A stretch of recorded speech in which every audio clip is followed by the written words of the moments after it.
ಪ್ರೀತಿಯ ಕೇಳುಗರಿಗೆ ನಮ್ಮ ಚಾನಲ್ಗೆ ಸ್ವಾಗತ. ನೀವು ನಮ್ಮ ಚಾನಲ್ಗೆ ಹೊಸಬರಾಗಿದ್ದರೆ ದಯವಿಟ್ಟು ಸಬ್ಸ್ಕ್ರೈಬ್ ಮಾಡಿಕೊಳ್ಳಿ. ಸುದೀಪ್ ಇಂಜಿನಿಯರ್ ಮುಗಿಸಿ ಮನೆಗೆ ಬಂದು 1 ತಿಂಗಳಾಗಿತ್ತು. ಕೆರೆಯ ದಂಡೆಯ ಮೇಲೆ ಒಬ್ಬನೇ ಕುಳಿತು ನೀರಿಗೆ ಪುಟ್ಟ ಪುಟ್ಟ ಕಲ್ಲುಗಳನ್ನು ಎಸೆಯುತ್ತಾ ಕುಳಿತಿದ್ದ. ಅವನ ಯೋಚನೆಯೆಲ್ಲ ತನ್ನ ದಡ್ಡತನ ಮತ್ತು ನಸೀಬಿನ ಸುತ್ತ ತಿರುಗುತ್ತಿತ್ತು. ಓದಿನಲ್ಲಿ ಜಾಣನಾಗಿದ್ದರೂ ಪರೀಕ್ಷೆಯನ್ನು ಬರೆಯುವಾಗ ಭಯ ಎನ್ನುವುದು ಆವರಿಸಿ ಕೈ ನಡುಗುತ್ತಿತ್ತು. ಹಾಗಾಗಿ ಅವನು ನಿರೀಕ್ಷಿಸಿದಷ್ಟು ಅಂಕ ಬರದೆ ಮನೆಯವರಿಂದ ಒಂದು ಕಣ್ಣಿನ ಅಂತರ ಏರ್ಪಟ್ಟಿತ್ತು. 3ನೇ ಮಗನಾಗಿ ಹುಟ್ಟಿದ್ದ ಸುದೀಪನಿಗೆ ಅಮ್ಮನನ್ನು ಹೊರತಾಗಿ ಅಪ್ಪ, ಅಕ್ಕ, ಅಣ್ಣ ಮೂವರು ಒಂದು ರೀತಿಯಲ್ಲಿ ನೋಡುವುದು ಗಮನಕ್ಕೆ ಬಂದಿತ್ತು. ನಿಜವಾಗಿ ಅಕ್ಕ ಅಣ್ಣರಿಗಿಂತ ಜಾಸ್ತಿಯೇ ಇವನು ಓದಿಕೊಂಡಿದ್ದರೂ ಅವರ ದೃಷ್ಟಿಯಲ್ಲಿ ಸುದೀಪ್ ಒಬ್ಬ ಉಡಾಲ ಹುಡುಗ, ಜವಾಬ್ದಾರಿ ಇಲ್ಲದ ಹುಡುಗ ಎಂದೇ ಬಿಂಬಿತವಾಗಿತ್ತು. ಇದಕ್ಕೆಲ್ಲ ಕಾರಣ ಸುದೀಪ್ ಅಪ್ಪನಾಗಿದ್ದ. ದೊಡ್ಡ 2 ಮಕ್ಕಳು ಹುಟ್ಟಿದಾಗಿನ ಸಂತೋಷ ಇವನು ಹುಟ್ಟಿದಾಗ ಇರಲಿಲ್ಲ. 3ನೇ ಮಗು ಬೇಡ, ನಾವು ಬಡವರು, ಓದು ಬಟ್ಟೆ ಬರೆ ಎಂದು ಖರ್ಚು ಮಾಡಲು ನನ್ನಿಂದ ಸಾಧ್ಯವಿಲ್ಲ ಎಂದು ಚಂದ್ರಶೇಖರರು ತಮ್ಮ ಮಡದಿ ಮಾಲಿನಿಗೆ ಹೇಳಿದ್ದರು. ಹೊಟ್ಟೆಗೆ ಬಂದ ಕೂಸನ್ನು ಭೂಮಿಗೆ ತರದೆ ಬಲಿ ಕೊಡಲು ನನ್ನಿಂದ ಸಾಧ್ಯವಿಲ್ಲ ಎಂದು ಮಾಲಿನಿ ತಿರಸ್ಕರಿಸಿದ್ದಳು. ಅದರ ಪರಿಣಾಮ 3ನೇ ಮಗುವನ್ನು ಚಂದ್ರಶೇಖರರು ಬೇರೆಯದೇ ದೃಷ್ಟಿಯಲ್ಲಿ ನೋಡಿದ್ದರು. ಮಗನಿಗೆ ಓದಲು ಹಣ ಕೊಡುವುದು ಕಷ್ಟ ಎನ್ನುತ್ತಿದ್ದರು.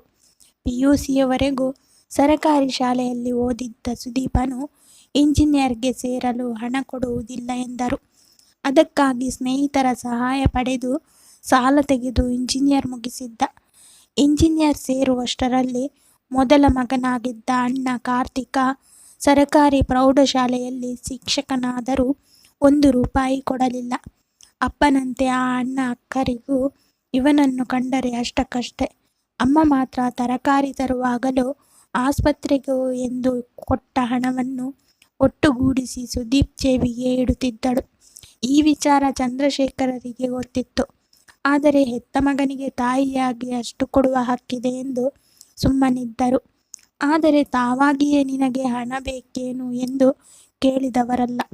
ತನ್ನ ಕಿರಾಣಿ ಅಂಗಡಿಯಲ್ಲಿ ಬಂದ ಹಣವೆಲ್ಲ ಸಂಸಾರ, 2 ಮಕ್ಕಳಿಗೆ ಮೀಸಲು ಎಂದು ಒಮ್ಮೆ ಬಾಯ್ಬಿಟ್ಟು ಹೇಳಿಯೂ ಬಿಟ್ಟಿದ್ದರು.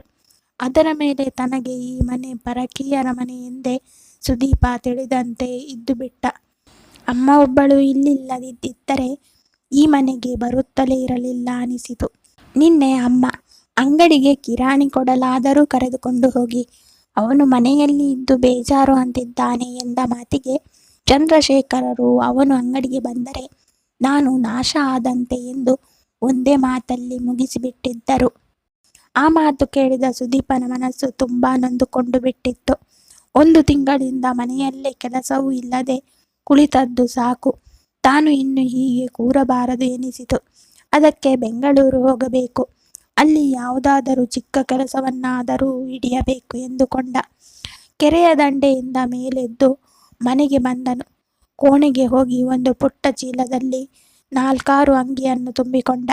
ವಾರದ ಹಿಂದೆ ಅಮ್ಮ ಕೊಟ್ಟಿದ್ದ 2,000 ರೂಪಾಯಿ ಕಿಸೆಯಲ್ಲಿ ಇಟ್ಟುಕೊಂಡ. ಹೊರಗೆ ಬಂದವನೇ ಅಮ್ಮನನ್ನು ಹುಡುಕಿದ. ಮಾಲಿನಿ ಅಡುಗೆ ಮನೆಯಲ್ಲಿ ತರಕಾರಿ ಹೆಚ್ಚುತ್ತಾ ಕುಳಿತಿದ್ದಳು. ಅಮ್ಮ, ನಾನು ಬೆಂಗಳೂರಿಗೆ ಹೊರಟಿದ್ದೇನೆ ಎಂದ. ಅವನ ಆ ಮಾತಿಗೆ ಆಶ್ಚರ್ಯವಾಗಿ ಕಣ್ಣೆತ್ತಿ ನೋಡಿದಳು ಮಾಲಿನಿ. ಅದೇನು ಇದ್ದಕ್ಕಿದ್ದಂತೆ ಹೀಗೆ ಹೊರಟು ನಿಂತಿದ್ದು, ಅಲ್ಲಿ ಕೆಲಸಕ್ಕೆ ಏನಾದರೂ ಕರೆ ಬಂತೇನೋ ಎಂದಳು. ಇಲ್ಲಿಯೇ ಕುಳಿತರೆ ಯಾವ ಕೆಲಸವೂ ನನಗೆ ಸಿಗುವುದಿಲ್ಲ ಅಮ್ಮ. ಸುಮ್ಮನೆ ಅಪ್ಪ ಅಣ್ಣ ಅಕ್ಕನ ಕಣ್ಣಿಗೆ ಬೇಡದವನಾಗಿ ಇರಬೇಕು ಎಂದ ಗೋಡೆಯತ್ತ ಮುಖವನ್ನು ಮಾಡಿಕೊಂಡು. ಮಾಲಿನಿಯ ಕರುಳು ಚುರುಗುಟ್ಟಿತು. ತರಕಾರಿ ಹೆಚ್ಚುವುದನ್ನು ಬಿಟ್ಟು ಬಂದ ಮಾಲಿನಿ ಮಗನ ಮುಖವನ್ನು ದಿಟ್ಟಿಸಿದಳು. ಅವನು ಸೋತು ಹೋಗಿದ್ದ. ತನ್ನ ಮನೆಯವರಿಂದಲೇ ನಿಷ್ಕೃಷ್ಟನಾದ ಮಗನ ಬದುಕು ಎಲ್ಲಿಯಾದರೂ ಹಸನಾಗಲಿ ಎನಿಸಿತು.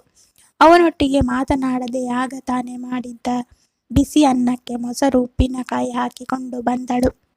ಅವನನ್ನು ತನ್ನ ಪಕ್ಕದಲ್ಲಿ ಕೂರಿಸಿಕೊಂಡು ತಾನೇ ತುತ್ತು ತಿನ್ನಿಸಿದಳು. ಊಟ ಮಾಡಿಸಿ ಕೈ ತೊಳೆದುಕೊಂಡು ಬಂದು ಸಾಸಿವೆ ಡಬ್ಬದಲ್ಲಿ ಇದ್ದ 600 ರೂಪಾಯಿಯನ್ನು ಅವನ ಕೈಗಿಟ್ಟು ನನ್ನ ಬಳಿ ಈಗ ಇರುವುದು ಇಷ್ಟೇ ಮಗ. ಹೋಗಿ ಬಾ, ಯಶಸ್ಸು ನಿನ್ನ ಹಿಂದೆ ಬರಲಿ, ಆಗ ಎಲ್ಲ ಜನ ನಿನ್ನೊಟ್ಟಿಗೆ ಇರ್ತಾರೆ ಎನ್ನುವಾಗ ಮಾಲಿನ್ಯ ಕಣ್ಣಲ್ಲಿ ನೀರು ಬಂದು ಬಿಟ್ಟಿತ್ತು. ಅಮ್ಮ, ನಾನೇನು ದೂರದ ಅಮೆರಿಕ ಹೊರಟಿಲ್ಲ, ಇಲ್ಲೇ ಬೆಂಗಳೂರು ಹೋಗುತ್ತಿರೋದು. ಇಲ್ಲಿಂದ ಒಂದು ರಾತ್ರಿ ಪ್ರಯಾಣ ಅಷ್ಟೇ. ಒಂದು ಕೆಲಸ ಸಿಕ್ಕ ಮೇಲೆ ನಾನೇ ನಿನ್ನನ್ನು ಕರೆಸಿಕೊಳ್ಳುತ್ತೇನೆ ಎಂದ ಅವಳ ಕೆನ್ನೆಯನ್ನು ಎರಡೂ ಕೈಯಲ್ಲಿ ಹಿಡಿದುಕೊಂಡು. ಆ ದಿನ ಬೇಗ ಬರಲಿ ಅಂತ ಕೇಳಿಕೊಳ್ಳುತ್ತೇನೆ. ಇಲ್ಲಿಯ ಎಲ್ಲ ಚಿಂತೆ ಬಿಟ್ಟು ಕೆಲಸ ಹುಡುಕಿ ಒಳ್ಳೆಯ ಹೆಸರು ಪಡಿ ಎಂದು ನೆತ್ತಿಯ ಮೇಲೆ ಕೈ ಇಟ್ಟು ಆಶೀರ್ವಾದ ಮಾಡಿದಳು. ಅವನು ಅಮ್ಮನ ಕಾಲಿಗೆ ಎರಗಿ ಅಲ್ಲಿಂದ ಹೊರಟು ಬಿಟ್ಟ. ಸುದೀಪ್ ಇಂಜಿನಿಯರ್ ಅನ್ನು ಹುಬ್ಬಳ್ಳಿಯಲ್ಲಿ ಕಲಿತನಾಗಿದ್ದರಿಂದ ಪೇಟೆಯನ್ನು ಹೊಸತಲ್ಲ, ಆದರೆ ಬೆಂಗಳೂರು ಹೊಸತು. ಹುಬ್ಬಳ್ಳಿಯ ಜೀವನಕ್ಕೂ ಬೆಂಗಳೂರಿನ ಗಜಿಬಿಜಿ ಜೀವನಕ್ಕೂ ಅಜಗಜಾಂತರ ವ್ಯತ್ಯಾಸ ಎನ್ನುವುದು ಸುದೀಪನಿಗೆ ತಿಳಿದಿತ್ತು. ಆದರೂ ಅನುಭವ ಎನ್ನುವುದು ಇನ್ನೂ ಮೇಲೆ ತಿಳಿಯಬೇಕಿತ್ತು. ಬೆಂಗಳೂರಿನ ತನ್ನ ಸ್ನೇಹಿತನ ಮನೆಗೆ ಬಂದಿಳಿದ ಸುದೀಪ ಗೆಳೆಯ ಶ್ಯಾಮ್ ಬ್ಯಾಚುಲರ್ ಆಗಿದ್ದರಿಂದ ಸುದೀಪ್ಗೆ ಒಳ್ಳೆಯ ಸ್ವಾಗತವೇ ಸಿಕ್ಕಿತು. ಆ ಗೆಳೆಯನ ಮುಖಾಂತರವೇ ಒಂದು ಕಂಪನಿಯ ಕೆಲಸಕ್ಕೆ ಸೇರಬೇಕು ಎಂದು ನಿರ್ಧರಿಸಿ ಹೊರಟಿದ್ದ. ಅದರಂತೆ ಮಧ್ಯದಾರಿಯಲ್ಲಿ ಬಸ್ ನಿಂತಾಗ ಫೋನ್ ಮಾಡಿ ವಿಷಯ ತಿಳಿಸಿದ್ದ. ಗೆಳೆಯ, ನೀನು ಬಾರಯ್ಯ, ನನ್ನ ಜೊತೆ ಇರುವಂತೆ. ಬೆಂಗಳೂರಲ್ಲಿ ಕೆಲಸ ಮಾಡುತ್ತೇನೆ ಅನ್ನುವರಿಗೆ ಕೆಲಸಕ್ಕೆ ಬರಗಾಲ ಇಲ್ಲ ಎಂದಿದ್ದ. ಹಾಗಾಗಿ ನಿರಾಳ ಮನಸ್ಸಿನಿಂದಲೇ ಬೆಂಗಳೂರಿನ ಬಸ್ ಇಳಿದಿದ್ದ. 4-6 ಕಂಪನಿಗಳಿಗೆ ತನ್ನ ಬಯೋಡೇಟಾ ಕಳಿಸಿಕೊಟ್ಟಿದ್ದ ಸುದೀಪ. ಕಂಪನಿ ಇಂಟರ್ವ್ಯೂ ಕರೆಯುವವರೆಗೆ ತಾನು ಖಾಲಿ ಉಳಿಯುವುದು ಬೇಡ ಎಂದು ಗೆಳೆಯ ಶ್ಯಾಮನ ಸಹಾಯದಿಂದ ಒಂದು ಬಟ್ಟೆ ಅಂಗಡಿಯ ಕೆಲಸವನ್ನು ಹಿಡಿದ. ಆ ಅಂಗಡಿಯವನಿಗೆ ಕೇಳಿ 1,000 ರೂಪಾಯಿ ತೆಗೆದುಕೊಂಡು ಗೆಳೆಯನ ಮನೆ ಬಾಡಿಗೆಯಲ್ಲಿ ತಾನು ಭಾಗಿಯಾಗಿದ್ದ. ಕೈಖರ್ಚಿಗೆ ಕಾಸು ಸಿಗುವುದು ಎನ್ನುವ ಸಂತೋಷದ ಜೊತೆ ಇಷ್ಟು ದಿನದಂತೆ ತಾನು ಖಾಲಿ ಕೂತಿರುವ ಪೋಲಿ ಹುಡುಗನಲ್ಲ ಎನ್ನುವ ಸಂತೋಷ ಮನಸ್ಸಿಗೆ ಬಂದು ಬಿಟ್ಟಿತ್ತು. 3 ಅಂತಸ್ತಿನ ಬಟ್ಟೆ ಅಂಗಡಿಯಲ್ಲಿ ತರಿಸಿಕೊಂಡ ಬಟ್ಟೆಗಳೆಷ್ಟು, ಮಾರಾಟವಾದ ಬಟ್ಟೆಗಳು ಎಷ್ಟು ಎನ್ನುವ ಲೆಕ್ಕ ಇಡುವುದು ಸುದೀಪನ ಕೆಲಸವಾಗಿತ್ತು. ಅವನ ಅಸಿಸ್ಟೆಂಟ್ ಆಗಿ ತನ್ಮಯಿ ಸಿಕ್ಕಿದ್ದಳು. ಅವನಿಗಿಂತ ಮೊದಲೇ ಬಟ್ಟೆ ಅಂಗಡಿಗೆ ಸೇರಿದ್ದರಿಂದ ಆಕೆಗೆ ಅಲ್ಲಿಯ ವ್ಯವಹಾರ ಚೆನ್ನಾಗಿ ತಿಳಿದಿತ್ತು. ಹಾಗಾಗಿ ಎಲ್ಲವನ್ನೂ ಅವಳನ್ನು ಕೇಳಿಯೇ ಸುದೀಪ ಮುಂದುವರಿಯುತ್ತಿದ್ದ. ತನ್ಮಯಿ ಸಾಮಾನ್ಯ ಮನೆಯ ಹೆಣ್ಣು ಮಗಳು. 4 ಜನ ಅಕ್ಕ ತಂಗಿಯರಲ್ಲಿ ಈಕೆ ಎರಡನೆಯವಳು.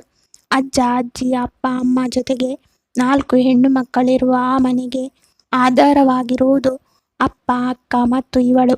ಈ ಮೂವರ ದುಡಿಮೆಯಿಂದ ಮನೆಯು ನಡೆಯುತ್ತಿತ್ತು. ತನ್ಮಯಿಗೆ ಆಸೆ ಆಕಾಂಕ್ಷೆಗಳು ಬಹಳವೇ ಇದ್ದವು. ಆದರೆ ಬಡತನ ಮತ್ತು ಮನೆಯ ಸಂಸ್ಕಾರ ಎಂದೆಲ್ಲ ಒಂದಷ್ಟು ಅವಳ ಆಸೆಗೆ ಕಡಿವಾಣ ಬೀಳುತ್ತಿತ್ತು. ಶ್ರೀಮಂತಿಕೆಯಲ್ಲಿ ಬದುಕಬೇಕು ಎನ್ನುವ ಅವಳ ಆಸೆಗೆ ಎಲ್ಲಿಯೂ ಅವಕಾಶ ಇರಲಿಲ್ಲ. ಹಾಗಾಗಿ ಪಾಲಿಗೆ ಬಂದಿದ್ದು ಪಂಚಾಮೃತ ಎಂದು ಸುಮ್ಮನಿದ್ದಳು. ತನಗೆ ಸಿಗುವ 8,000 ರೂಪಾಯಿಯಲ್ಲಿ ಅರ್ಧ ಮಾತ್ರ ಮನೆಗೆ ನೀಡಿ ಉಳಿದದ್ದು ತಾನೇ ಇಟ್ಟುಕೊಳ್ಳುತ್ತಿದ್ದಳು. ಹಾಗಾಗಿ ಒಳ್ಳೊಳ್ಳೆಯ ಬಟ್ಟೆ ಹಾಕಿಕೊಂಡು ಚೆಂದವಾಗಿ ಮೇಕಪ್ ಮಾಡಿಕೊಂಡು ಬರುತ್ತಿದ್ದಳು. ಅವಳು ಸುಂದರಿ ಅಲ್ಲದೆ ಹೋದರೂ ಆ ಮೇಕಪ್ ಅವಳ ನೈಜ ಸುಂದರತೆಯನ್ನು ಮುಚ್ಚಿಟ್ಟು ಚೆಂದ ಕಾಣಿಸುವಂತೆ ಮಾಡಿತ್ತು. ಸುದೀಪ್ ಜೊತೆ ಒಡನಾಟ ಇದ್ದ ತನ್ಮಯಿಗೆ ಆತ ಒಬ್ಬಂಟಿ ಎನ್ನುವುದು ತಿಳಿಯಿತು. ಮನೆಯವರು ಇವನ ಸಂಬಳ ನೆಚ್ಚಿಕೊಂಡಿಲ್ಲ ಎನ್ನುವುದು ಗೊತ್ತಾಯಿತು. ಇಂಜಿನಿಯರ್ ಓದಿದ ಹುಡುಗ ಮುಂದೆ ದೊಡ್ಡ ನೌಕರಿ ಹಿಡಿಯುತ್ತಾನೆ, ಮನೆಗೆ ಹಣ ಕೊಡುವುದಿಲ್ಲ. ಹಾಗಾಗಿ ತಾನು ಇವನನ್ನು ಪ್ರೀತಿಸಿದರೆ ಹೇಗೆ ಎನ್ನುವ ಆಸೆ ಹುಟ್ಟಿತು.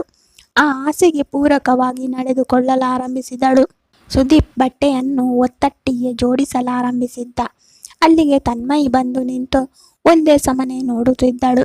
ಸುದೀಪ್ ಅವಳನ್ನು ಕಂಡು ಮಾತನಾಡಿಸಿದ. ಏನು ತನ್ಮಯಿ, ಹಾಗೆ ನಿಂತು ಬಿಟ್ಟೆ? ಬಾ, ಇದಿಷ್ಟನ್ನು ಇಟ್ಟು ಮೇಲಿನ ಮಹಡಿಯಲ್ಲಿರುವ ಬಟ್ಟೆ ಜೋಡಿಸುವುದಕ್ಕೆ ಹೋಗೋಣ ಎಂದ. ಗೋಡಾನಿನಲ್ಲಿ ಕೆಲಸವಾಗಿದ್ದರಿಂದ ಅವರನ್ನು ಗಮನಿಸುವವರು ಹೆಚ್ಚಿಗೆ ಜನ ಇರಲಿಲ್ಲ. ಅವರವರ ಕೆಲಸದಲ್ಲಿ ತೊಡಗಿಕೊಂಡು ಇರುತ್ತಿದ್ದರು. ನಾನು ನಿಮ್ಮ ಜೊತೆ ಮಾತನಾಡಬೇಕು ಎಂದಳು. ಹೇಳು, ಅದೇನು ಅಂತ ಎಂದ ಸುದೀಪ. ಇಲ್ಲಿ ಬೇಡ, ಅತ್ತ ಹೋಗೋಣ ಎಂದು ಹೇಳಿ ತಾನೇ ಮುಂದೆ ನಡೆದಳು. ಅವಳನ್ನು ಹಿಂಬಾಲಿಸಿ ನಡೆದ ಸುದೀಪ ಅವಳು ಏನೋ ಹೇಳುತ್ತಾಳೆ ಎಂದು ಇವನು ಕಾದು ನಿಂತ. ಅವಳಿಂದ ಮಾತು ಬಾರದಿದ್ದಾಗ ತಾನೇ ಮಾತನಾಡಿದ. ಅದೇನೋ ಹೇಳಬೇಕು ಎಂದು ಇಲ್ಲಿಗೆ ಕರೆದುಕೊಂಡು ಬಂದು ಸುಮ್ಮನೆ ನಿಂತಿದ್ದೀಯಲ್ಲ ತನ್ಮಯಿ, ಅದೇನು ಹೇಳು, ಸಂಕೋಚ ಬೇಡ ಎಂದ. ಅದು ಹೇಗೆ ಹೇಳಬೇಕು ತಿಳಿಯುತ್ತಿಲ್ಲ. ನನಗೆ ನೀವು ಎಂದರೆ ತುಂಬ ಇಷ್ಟ. ನಾನು ನಿಮ್ಮನ್ನು ಪ್ರೀತಿಸುತ್ತಿದ್ದೇನೆ ಎಂದಳು. ಅವಳ ಆ ಮಾತಿಗೆ ಸುದೀಪ ಕಂಗಾಲಾಗಿ ಬಿಟ್ಟ. ಉದ್ಯೋಗವಿಲ್ಲ, ಮನೆಯಿಂದ ದೂರ ಆದ ಈ ಹುಡುಗನ ಮೇಲೆ ಪ್ರೀತಿಯೇ?